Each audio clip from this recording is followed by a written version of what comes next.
Hello good morning प्यारे बच्चों। Welcome to all of you in my YouTube channel. प्यारे बच्चों, आज हम फिर से प्रैक्टिस सेट पर आगे बढ़ते हैं। इससे पहले 2 वीडियो बन चुकी हैं। उसमें हमने एक एक नंबर के यानी अति लघु उत्तरीय प्रश्न और मैपिंग से संबंधित प्रश्न, साथ में हमने लघु उत्तरीय 3 नंबर के प्रश्नों को कुछ प्रश्नों को हल कर दिया है और अब 3 नंबर के कुछ और प्रश्न शेष हैं जिसका अभ्यास हम करने जा रहे हैं। प्यारे बच्चों, उस वीडियो का लिंक डिस्क्रिप्शन में दिया गया है। आप ज़रूर वहां जा कर के इस प्रैक्टिस सेट को लगातार देखते रहिए, पढ़ते रहिए और यही क्वेश्चंस में से कई क्वेश्चन ऐसे होते हैं जो दोबारा आते हैं, रिपीट होते हैं। उसको आप आसानी से परीक्षा में कर देंगे। तो शुरू करते हैं। अगला प्रश्न आपके पास जो 15th क्वेश्चन है दिया गया है कि भारत में निर्धनता के प्रमुख कारणों का उल्लेख कीजिए। तो आपने निर्धनता का थोड़ा अर्थ बता करके, अर्थात निर्धनता किसे कहते हैं, उसको लिखना है। तो निर्धनता के बारे में आप लिखेंगे कि निर्धनता एक ऐसी स्थिति होती है, दशा होती है, जिसमें व्यक्ति अपने मूलभूत आवश्यकताओं को भी पूर्ण करने में सक्षम नहीं हो पाता। अर्थात उसके पास इतनी इनकम नहीं हो पाती कि वह अपनी मूलभूत आवश्यकताओं को भी पूर्ण कर पाए। अब इसके बाद भारत में निर्धनता के कारणों की बात की गई है। तो भारत में सबसे पहले आप लिखेंगे अति जनसंख्या या जनसंख्या का अधिक होना। जैसे कि आपको पता है कि भारत विश्व में जनसंख्या की दृष्टि से दूसरा बड़ा देश है चीन के बाद, और भारत की जनसंख्या वृद्धि दर बहुत ही अधिक लगातार बढ़ रही है। यह चाइना से भी अधिक वृद्धि कर रहा है और आने वाले कुछ सालों में चाइना से भारत आगे बढ़ जाएगा। जनसंख्या जिस गति से बढ़ रही है उस गति से हमारे पास संसाधन नहीं मिल पा रहे हैं या नहीं बढ़ पा रहे, और यही कारण है जब जनसंख्या जितनी है उसको संसाधन नहीं मिलेंगे तो जो जनसंख्या बिना संसाधनों के रहेगी वह निर्धन हो जाएगी।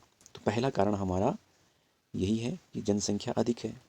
दूसरा कारण हमारा प्रमुख है कृषि आधारित अर्थव्यवस्था। कृषि आधारित अर्थव्यवस्था। अभी आपको ये भी पता होगा कि भारत की लगभग 51% जनसंख्या कृषि पर निर्भर है, और कृषि पर निर्भर होने के कारण, क्योंकि यहाँ की कृषि में अभी परंपरागत तरीके से ही खेती की जा रही है, पुराने तरीके से, और पुराने तरीके से अर्थात न हम वैज्ञानिक यंत्रों का प्रयोग कर रहे हैं, न हम वैज्ञानिक बीजों का प्रयोग कर रहे हैं, सिंचाई की सुविधा अभी है नहीं, मानसूनी कृषि हमारी है। तो इस आधार पे कृषि की जो उत्पादकता कम हो गई है।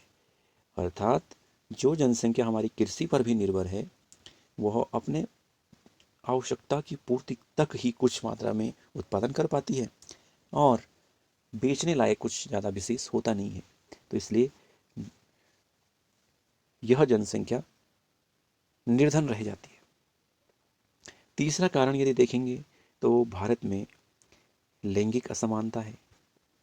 लैंगिक असमानता, लैंगिक असमानता का मतलब है पुरुष और महिला यानी मेल एंड फीमेल में भेदभाव करना। आपको पता है कि हमारी 50% जो जनसंख्या है, 50% जनसंख्या लगभग हमारी मेल है और 50% के रेशियो में ही हमारे पास फीमेल जनसंख्या है। हमारा इम्पोर्टेंसी इसी को है, मेल को। 50% जनसंख्या को हम इग्नोर कर रहे हैं, अर्थात अर्थव्यवस्था में इनका योगदान हम जीरो कर रहे हैं और ये अर्थव्यवस्था में योगदान देने वाला मान रहे हैं। तो 50% आबादी हमने नेग्लेक्ट कर दिया है जिनका योगदान होना चाहिए था अर्थव्यवस्था में, उनका योगदान नहीं हो पा रहा है। तो इस कारण भारत में जो आर्थिक वृद्धि दर है वो कम हो रही है, और जब आर्थिक तरक्की कम होगी तो निर्धनता बढ़ जाएगी। तो ये 2-3 कारण अगर आप लिखेंगे तो आपका प्रश्न पूर्ण हो जाएगा। इसके अलावा, इन 2-3 कारणों के अलावा, हमारी अभी भी शिक्षा की जो दशाएं हैं, अभी शिक्षा हमारी परंपरागत ही चल रही है। परंपरागत शिक्षा, व्यावसायिक कौशल हम अभी सबको नहीं दे पा रहे हैं, और परंपरागत शिक्षा के कारण सिर्फ लोगों को साक्षर बनाने तक ही कुछ हमारी शिक्षा सीमित रह जा रही है। उस कारण अधिकतर लोग शिक्षा प्राप्त करके भी अपना स्वरोजगार, अपना रोजगार या विनिर्माण के क्षेत्र में कोई योगदान नहीं दे पा रहे हैं। इसलिए भी भारत में निर्धनता बढ़ रही है। इसके अलावा भारत में महंगाई अधिक है। महंगाई के कारण बेरोजगारी बढ़ती है, बेरोजगारी में वृद्धि हो रही है, अर्थात लोगों को रोजगार नहीं मिल पा रहा है। साथ ही कुछ परसेंट लोगों के पास संपत्ति अधिक है और कुछ ज़्यादा लोगों के पास संपत्ति कम मात्रा में है। तो इस प्रकार बहुत से कारण आप लिख सकते हैं, तब आपका उत्तर पूर्ण हो जाएगा। अब इसके बाद हमारा दूसरा प्रश्न है जो अथवा में आ रखा है, लोकतंत्र की प्रमुख विशेषताएं क्या हैं। तो यहाँ पे भी आप लोकतंत्र की परिभाषा देंगे। लोकतंत्र जनता के लिए और जनता द्वारा शासन है। अब्राहम लिंकन की परिभाषा दे सकते हैं। क्या आप पहले ये लिख सकते हैं, लोक धन तंत्र से बना हुआ है। लोक का अर्थ जनता होता है और तंत्र का अर्थ शासन होता है, अर्थात जनता का शासन लोकतंत्र कहलाता है। फिर उसकी विशेषताओं को आप आगे बताएंगे। विशेषताएं कैसे? नंबर वन विशेषता लिखेंगे कि लोकतंत्र में जनता सर्वोपरि होती है। जनता सर्वोपरि होती है, यानी अगर जनता सरकार का निर्माण भी कर रही है तो सरकार अगर जनता के हितों को ध्यान में नहीं रखती तो जनता चाहे तो उसे फिर से दोबारा मौका नहीं दे सकती है। नंबर 2, दूसरी विशेषता है लोकतंत्र में, नंबर 2, लोकतंत्र में वयस्क मताधिकार होता है और ये सार्वभौमिक होता है, अर्थात किसी भी व्यक्ति को न जाति के आधार पे, न लिंग के आधार पे, न संप्रदाय के आधार पे, न क्षेत्र के आधार पे, किसी भी आधार पर भेदभाव नहीं किया जाता, सबको वोटिंग का अधिकार दिया जाता है। तो दूसरी विशेषता हमारी ये हो गई। नंबर 3 हमारी विशेषता लोकतंत्र की है, चुनाव होते हैं और यह निश्चित समय पर होते हैं। चुनाव निश्चित समय पर। लोकतंत्र की तीसरी विशेषता है कि चुनाव होंगे और चुनाव होने के बाद जब दूसरा चुनाव होगा तो उसका भी निश्चित समय होता है, इसमें कोई फेरबदल नहीं किया जाता। नंबर 4 विशेषता है, चुनाव कराने के लिए हमारी जो एक स्वतंत्र आयोग बनाया जाता है, अर्थात सरकार नहीं चुनाव करती है, कोई स्वतंत्र आयोग चुनाव कराता है। यह स्वतंत्र आयोग संवैधानिक होता है, ये संवैधानिक होता है और यह सरकार से पूर्णतः अलग रहता है, अर्थात सरकार चुनाव में कोई दखल अंदाजी नहीं करती। तो चौथी हमारी विशेषता यह हो गई है। 5वीं विशेषता यदि हम देखें तो एक संविधान भी बनाया जाता है। संविधान बनाया जाता है, संविधान में ही लिखा जाता है कि कैसे शासन व्यवस्था चलाई जाए और इसी के अनुसार, संविधान के अनुसार ही सरकार चलती है, संविधान के अनुसार ही पूरा देश चलता है। और संविधान लिखा किसका गया है? जनता के द्वारा, जनता द्वारा ही लिखा गया है, अर्थात कोई भी सरकार संविधान का उल्लंघन नहीं कर सकती। तो इस प्रकार लोकतंत्र की अनेक विशेषताएं हैं और इनमें से कुछ विशेषताओं को लिख करके आप अपना उत्तर पूर्ण कर सकते हैं। अगला प्रश्न हमारे पास है, जागरूक उपभोक्ता बनने के लिए क्या आवश्यक बातें होनी चाहिए। तो देखो, आपको क्या करना है, जागरूक उपभोक्ता, भाई आप प्रत्येक चीज़ खरीदते रहते हैं, आप जागरूक कब हैं? आप दुकान में गए, आप शॉप में गए, यहाँ पे आपके पास आपने एक कार लानी है, कार लाई। कार 2 प्रकार की है, एक तो डब्बे में बंद है पैक, एक खुली है। अब यहाँ का डब्बे वाले रेट, ये वाला जो बाहर की कार है, इसको अगर ख़रीदना है आपको तो दुकानदार इसका रेट बताएगा और दुकानदार इसका रेट भी बताएगा। अब इस खुली हुई कार का रेट दुकानदार ने 500 बताया और इसका भी 425 रुपये बता दिया। अब आप यहाँ कहाँ देख पाएंगे रेट? आपको कैसे सत्यापन हो पाएगा कि ये 500 रुपये वाली है? जबकि आप पैकिंग वाले में देख पाएंगे कि उसमें एक स्टिकर चिपका हुआ होगा और उस पर रेट दर्ज होगा।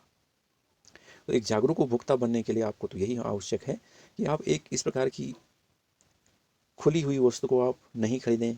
दूसरा, यदि कहीं रेट लिस्ट लगी हुई है तो उसको आप देखें।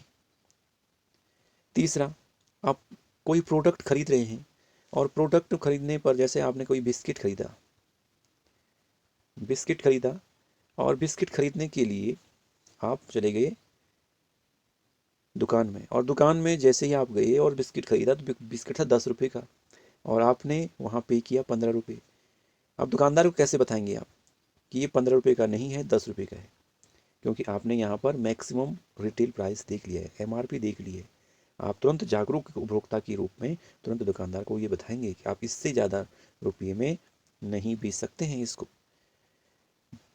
तीसरा क्या कर सकते हैं आप जागरूक उपभोक्ता बनने के लिए बातें? आप किसी वस्तु की एक्सपायरी डेट चेक कर सकते हैं। एक्सपायरी डेट, क्योंकि आपको पता है कि प्रत्येक वस्तु जो बनी है उसकी कुछ लिमिट होती है, कितने समय तक चलेगी। अगर किसी वस्तु को आप 15 अगस्त को खरीद रहे हैं 2022 को और उसकी डेट 15 अगस्त 2021 तक थी, तो आप क्या करेंगे? आप उस वस्तु को वापस करेंगे और उस वस्तु को नहीं खरीदेंगे। तो यही आपके जागरूक उपभोक्ता बनने के लिए आवश्यक बातें होती हैं कि जो आपको ध्यान में रखनी होती हैं। तो इस प्रकार आप लिख सकते हैं इसका उत्तर। अगला प्रश्न हमारे पास है, प्राथमिक उपचार का क्या तात्पर्य है या प्राथमिक उपचार किसे कहते हैं? इसको आपने फर्स्ट एड बॉक्स भी कहते हैं। कई बार आप जब गाड़ियों में जाते हैं तो गाड़ी में आप जब सीट पर बैठे रहते हैं, आगे पे लिखा रहता है ऐसे एक छोटा बॉक्स वहाँ पे लगा रहता है, स्टिकर लगा, फर्स्ट एड बॉक्स लिखा रहता है। उसमें होता क्या है? उसमें दवाई होती है, उसमें पट्टी होती है, उसमें होते हैं आपकी ब्लड रोकने के लिए जो ट्यूब होती है वो होती है।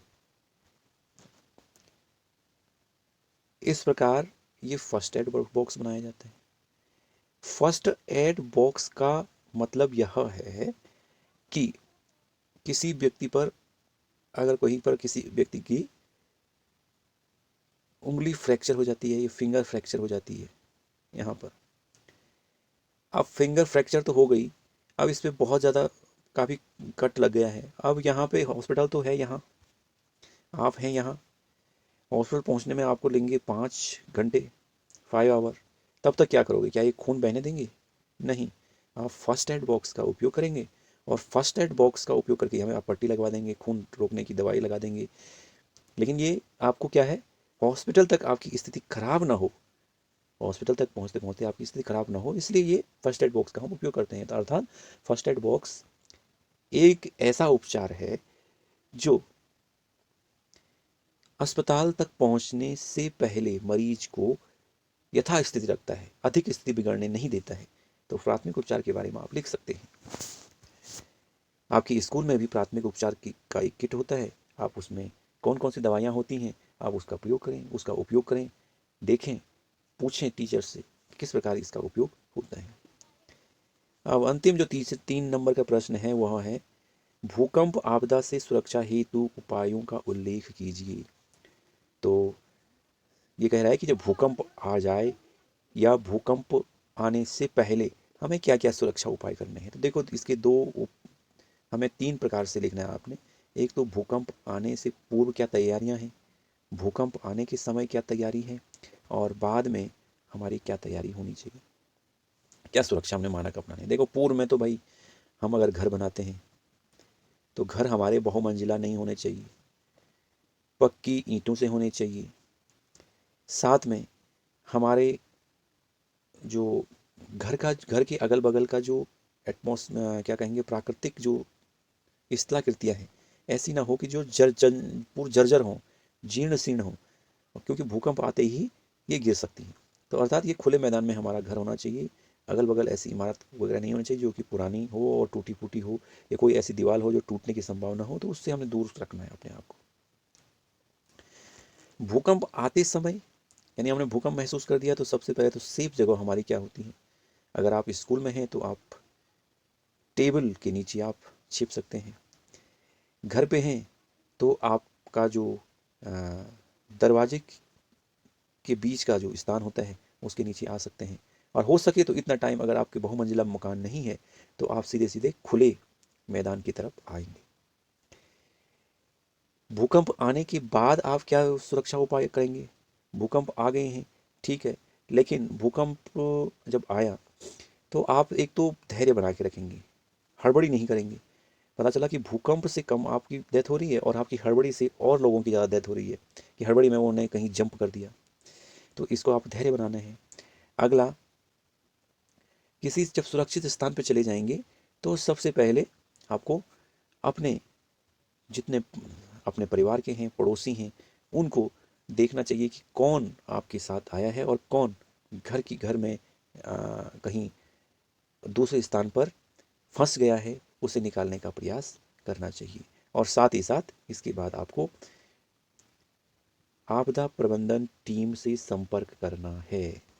तो इस प्रकार आपके अनेक सुरक्षा उपाय हैं जो आप कर सकते हैं। तो प्यारे बच्चों, ये 3 नंबर के लघु उत्तरीय प्रश्न हम पूर्ण कर चुके हैं। अब इसके बाद अगला हमारा जो खंड होगा वो 4 नंबर के जो अति दीर्घ उत्तरीय प्रश्न हैं उनको हम करेंगे, 19 प्रश्न नंबर 19 से और आगे 28 तक। और फिर मिलते हैं आपके साथ। आप लगातार इन प्रश्नों को, अभ्यास प्रश्नों को करते रहिए। बोर्ड एग्जाम आपके बहुत ही नज़दीक हैं। आप लगातार इनको रिपीट करते रहिए, पढ़ते रहिए, पुनरावृत्ति करते रहिए, ताकि आपका बोर्ड एग्जाम के लिए जो प्रयास है वो सार्थक सिद्ध हो सके। मिलते हैं फिर। सब्सक्राइब करना ना भूलेगा मेरा ये चैनल। आपका उत्साह, आपका जो परिश्रम है वो लगातार पूर्ण होगा। आप बने रहेंगे मेरे साथ। Thank you and bye bye.